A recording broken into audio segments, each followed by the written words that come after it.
Hola, ¿qué tal? Bienvenidos a este primer video oficial del canal Jaula de Colibrí. Después de mucho estar pensando sobre cuál sería el primer libro, el libro a analizar para este canal, es decir, el libro inaugural con el que vamos a empezar a hablar un poco sobre hermenéutica y dialéctica literaria, me decidí a elegir una de las que sin duda fue mi mejor o la de las mejores lecturas del año 2021,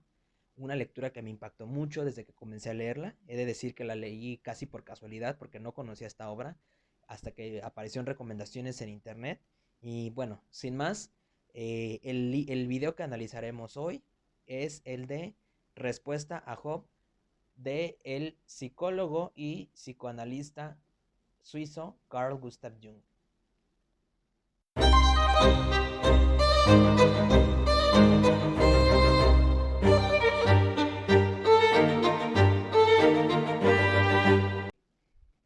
En esta obra, el psicólogo suizo Carl Gustav Jung trata de responder a una de las más grandes incógnitas que para él están escritas en la Biblia. Él mencionaba que la historia más ininteligible y más incomprensible de la Biblia era la historia de Job y por lo tanto era la única cosa que él quería saber. Mm, a manera de ensayo, un ensayo psicológico, un poco también filosófico, el autor nos va dilucidando y revelando ciertas partes de la Biblia que él considera momentos clave para la historia de Occidente y para el desarrollo de la humanidad. Este libro comienza con una de las hipótesis más probables y también más interesantes que hace en su libro sobre cuál era la naturaleza prepecaminosa del hombre, en este caso de Adán. Y él dice y él se cuestiona si realmente Adán, a condición de lo que cada uno pudiera creer y de lo que en general se ha hablado, Adán no era bueno, o si realmente era bueno o hacía el bien, o si por el otro lado solo tenía una naturaleza de ignorancia. Y él, ¿por qué lo dice así? Porque si ustedes se fijan en el relato bíblico, Adán no sabía lo que era el bien y el mal, porque eso lo supo después de haber comido el fruto prohibido. Entonces Adán no podía ser bueno, porque para que existan las categorías de bueno tiene que existir el malo, y para que exista el bien tiene que existir el mal. Entonces Adán, al no conocer que estas características y estas categorías y por lo tanto estas opciones, Adán ignoraba este libre albedrío y por lo tanto no somos, como dice él, hijos del bien y del mal, sino de la ignorancia. A partir de que Adán prueba este fruto, es como se desencadena toda una serie de sucesos, pues digamos, negativos, pero que abren la posibilidad del ser humano a la elección.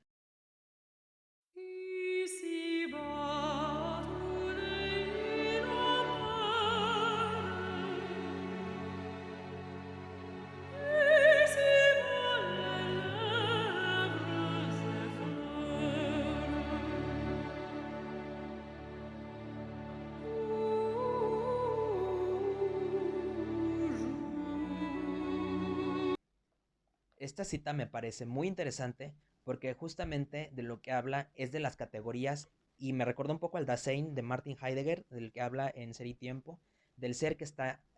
puesto ahí y que no solo se reconoce a sí mismo como ser y como ente,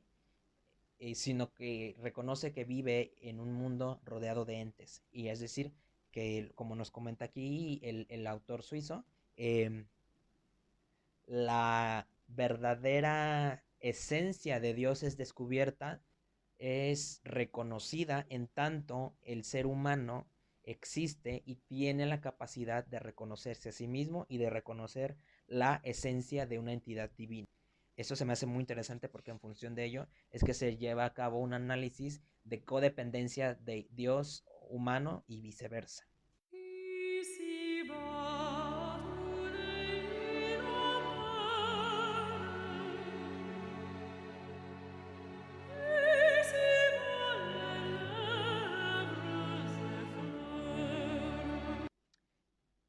El libro hace un análisis sobre una de las citas bíblicas, pero esto no lo voy a decir ahora porque sería otro tema y con gusto puedo tratarlo, pero dice que Satán es el hijo de Dios, es uno de los hijos de Dios, porque el hijo mayor es Jesús, y todo esto con un contexto bíblico,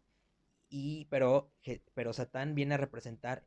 el hijo malo, el hijo rebelde, el hijo que no quiso obedecer al Padre, contrario a la extrema obediencia y a la buena voluntad de Jesús. Una vez que Satán es desterrado del cielo y conocemos la historia, Satán se dedica a engañar y a corromper a la humanidad.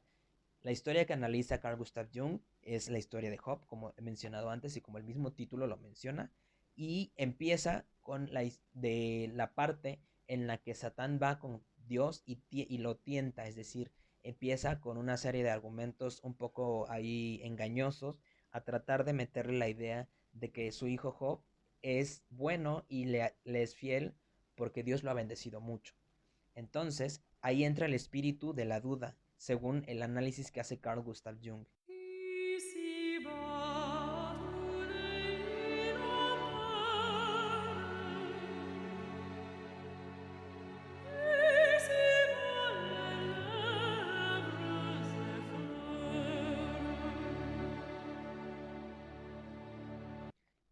Y es así como comienza esta historia en la que el protagonista es Job, pero pasa a ser más bien una pieza en un juego que tiene un final un poco incierto y dudoso.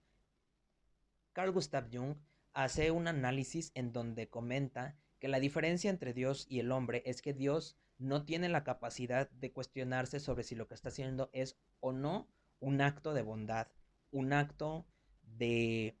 vamos a decirlo, de conciencia. Esta es la palabra clave. Y el hombre, por otra parte, sí tiene esa conciencia que le hace constantemente preguntarse y cuestionarse sobre las decisiones que está tomando. En este caso, dice Jung, esta conciencia es la que nos separa de Dios, pero que al mismo tiempo pudiera darnos un extra sobre esta misma entidad deificada. ¿Por qué? Porque nos hace todo el tiempo estar conscientes de aquello que podemos hacer y de que todas decisiones pueden tener siempre consecuencias. Job es despojado de sus rebaños, de sus pertenencias, de sus tierras, de su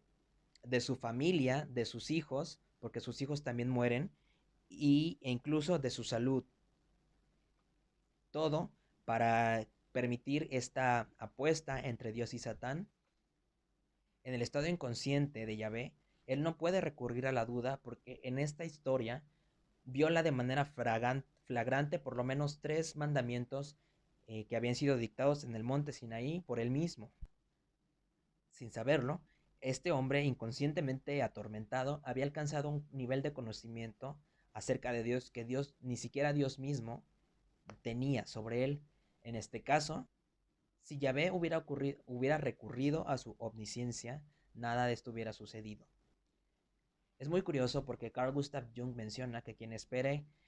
luego de leer la historia de Job, que Satán recibió algún tipo de escarmiento, algún tipo de castigo por el engaño al que había sometido a Yahvé, desde luego se va a ir profundamente decepcionado porque esto nunca ocurre. Satanás no recibe ninguna reprenda, no es cuestionado, no es juzgado y simplemente desaparece luego de haber provocado toda esta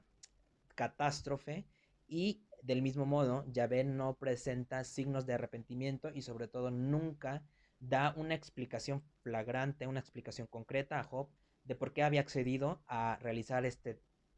trato o esta apuesta, como la llama Jung, para con su hijo rebelde Satán. En la historia, Dios no pretende ser justo ni pretende dar explicaciones, solo pretende dar alarde de su poder y de su inmanente mano que permanece y ha permanecido durante toda la historia bíblica y durante incluso el género.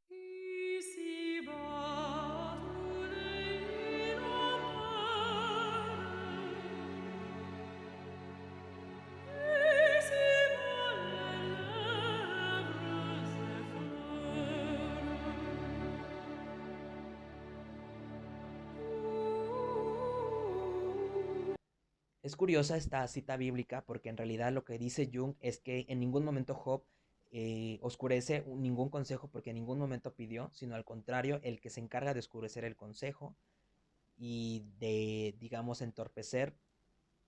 toda la evolución de las intenciones de Job es el mismo Yahvé.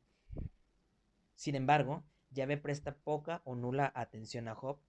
Y al parecer, por lo que nos narra la historia y de lo que habla Jung, es que se está tratando de un diálogo interno de Yahvé consigo mismo. En este caso, luego de los resultados y de que Job, a pesar de todo, nunca desistió de su fe, lo que hace y pone en duda Yahvé es de su omnisciencia y de su poder, que fue, digamos, de cierta manera muy debilitado y muy puesto en duda al caer en las intenciones de Satán y al haber accedido a esta apuesta, digamos, un tanto engañosa, que en la omnisciencia de Yahvé pudo haberse ahorrado, porque él desde un principio pudo haber sabido que su siervo Job, a pesar de todo, no iba a negarlo. Entonces, más bien parece también que quería demostrarle a Satán, y entonces aquello ya se había convertido en una especie de, digamos, de treta para con él. Para Jung, el espectador no ve con claridad eh, por qué o cuál es la necesidad de esta demostración excesiva de poder por parte de Yahvé, en donde hay truenos, si hay relámpagos, si hay movimientos bruscos, y donde la entidad divina se manifiesta a sí misma como el poseedor absoluto del poder, en quien recae toda la autoridad y a quien no se le puede cuestionar. Esto visto luego de la situación de Job, de su vulnerabilidad y de su estado tan sí, vulnerable, nos hace preguntarnos si realmente era necesario este alarde, en función de que además, porque en ningún momento, como mencionaba, Job dudó de la fuerza o de la omnipotencia de Dios. Entonces, ¿cuál era el sentido de estas demostraciones? Una de las partes que me pareció más interesantes de este libro es donde Carl Gustav Jung analiza este versículo bíblico en donde Job dice: de oídas te había oído, pero más ahora mis ojos te ven. Normalmente se le da una lectura mucho más de hijo impactado por el poder de Dios, pero lo que dice él es que luego de analizar la historia, en realidad Job pudiera estar hablando de que siempre se había escuchado, o él había escuchado hablar de el Dios benevolente, el Dios justo, el Dios Yahvé que vela por la seguridad de su pueblo, y en este caso se encontró con algo totalmente distinto, con un Dios que se dejó engañar, con un Padre que pese a su omnisciencia y omnipotencia fue capaz de poner en riesgo su propia o la persona de Job con tal de ganar una apuesta con alguien que, para empezar, no debía haber sido tomado en cuenta. Uno de los temas que este libro toca también es el de los arquetipos y el de las estructuras mentales que han permanecido a lo largo de la historia y de distintas culturas y religiones, sobre todo alrededor del Mediterráneo. En, es, en este libro, el autor también hace una analogía bastante interesante sobre la relación fraternal entre Jesús y Satán, que, como lo dije anteriormente, él expone son hijos de Dios y ambos son hermanos, pero son la contraparte, es decir, Jesús el bien y Satán el mal, y su relación con Caín y Abel. Del mismo modo, sabemos que Caín también representa la maldad y Abel, el hermano menor, representaba la bondad. Eh, en este caso, el fratricidio cometido por Caín, es decir, cuando asesina a su hermano, nos hace reflexionar sobre lo que sucedería más tarde cuando Jesús viniera a la tierra y de manera, digamos, indirecta sería asesinado por su hermano Satán. Esto porque desde un principio se cubren estos arquetipos que existen incluso en la cultura egipcia y a lo largo, pues, de varias religiones. Las sumerias incluso también tenían esta relación donde uno de los hermanos mata sin aparente motivo a otro de sus hermanos. Por otro lado, y para terminar, dice Carl Gustav Jung que luego de esta derrota moral que sufre Yahvé frente no a Satán sino a Job, porque se da cuenta de que realmente todo lo que hizo fue una cuestión más de ego, y donde realmente quien brilló fue Job. Lo que hace es, tiene que redimirse y enviar a su hijo, enviarse a sí mismo a la tierra. Es así como, a manera de analogía, Jesús, una vez estando en la cruz a punto de morir, pregunta: Dios mío, ¿por qué me has abandonado? digamos, a manera de analogía para con Job cuando él estuvo en el estado de vulnerabilidad máxima también, en donde se sintió abandonado por Yahvé. Y de esta manera es como Carl Gustav Jung intenta dilucidar y darle forma y responder sobre todo a esta incógnita que muchos se han hecho a lo largo de la historia y que hasta ahora no había tenido una respuesta concreta o una respuesta que pudiera dar sentido a la historia y sobre todo dilucidar cuál es el papel de Yahvé y cómo se ha manejado sobre todo en el Antiguo Testamento. Este libro menciona otras cosas, habla de la sabiduría, habla también de la relación entre Adán y Eva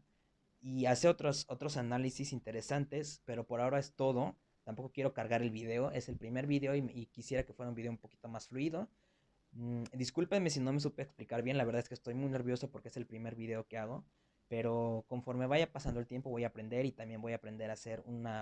contenido de mayor calidad. Espero que les haya gustado, me gustaría que me dejaran un comentario aquí abajo, me regalaran un like, se suscribieran y que le piquen a la campana para que cuando yo suba un video YouTube les notifique y pues de esta manera seguir, pues empezar a crecer.